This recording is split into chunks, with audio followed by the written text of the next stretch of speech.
इस वीडियो में हम भगवत गीता के 18 अध्यायों में से अंतिम अध्याय को समझेंगे, जिसका नाम है मोक्ष संन्यास योग, यानी सच्ची मुक्ति और त्याग का रहस्य। पिछले अध्याय में हमने जाना कि श्रद्धा और नियत कैसे हमारे जीवन को आकार देती है। अब अर्जुन ने भगवान कृष्ण से पूछा, हे माधव, सच्चा त्याग क्या है? जीवन में मुक्ति, मोक्ष कैसे पाई जा सकती है? क्या हर धर्म और कर्म को छोड़ देना ही मुक्ति है? कृष्ण मुस्कुराए और बोले, अर्जुन, मुक्ति का अर्थ है मन से आसक्ति छोड़ना, पर कर्म करना छोड़ना नहीं। जब इंसान अपने कर्तव्यों को बिना किसी स्वार्थ और फल की चिंता के करता है, तो वह मुक्त हो जाता है। वह ईश्वर की शरण में आने पर हर भय और पाप से पार पा लेता है।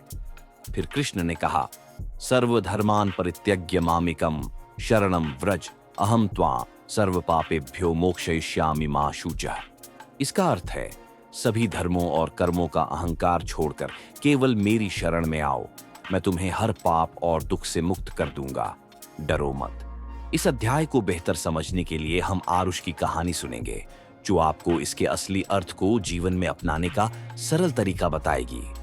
आरुष एक होशियार और हर काम में अच्छा करने वाला बच्चा था।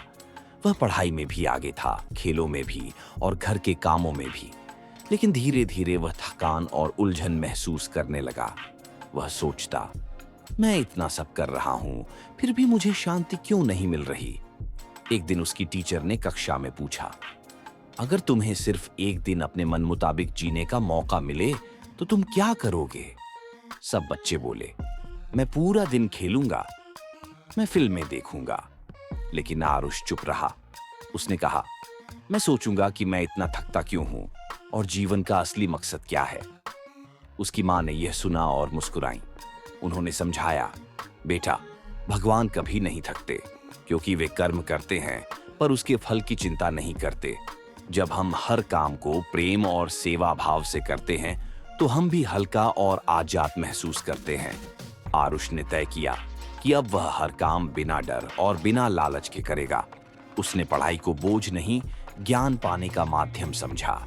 खेलों में जीत हार की चिंता छोड़कर बस खेल का मजा लेने लगा। धीरे धीरे उसने महसूस किया, सच्ची आजादी बाहर नहीं, बल्कि अंदर की शांति में है। अर्जुन की तरह आरुष ने भी जाना, त्याग का अर्थ कुछ छोड़ना नहीं, बल्कि अपने मन की आसक्तियों को छोड़कर कर्तव्य को आनंद से निभाना है। इस तरह हम गीता के सभी 18 अध्याय पूरे कर चुके हैं। हर अध्याय हमें जीवन के लिए एक नया दृष्टिकोण देता है। आने वाले एपिसोड में हम पूरे गीता सार को एक सरल कहानी में जोड़ेंगे, ताकि बच्चे और बड़े सभी इसे अपने जीवन में जी सकें। जुड़े रहिएगा।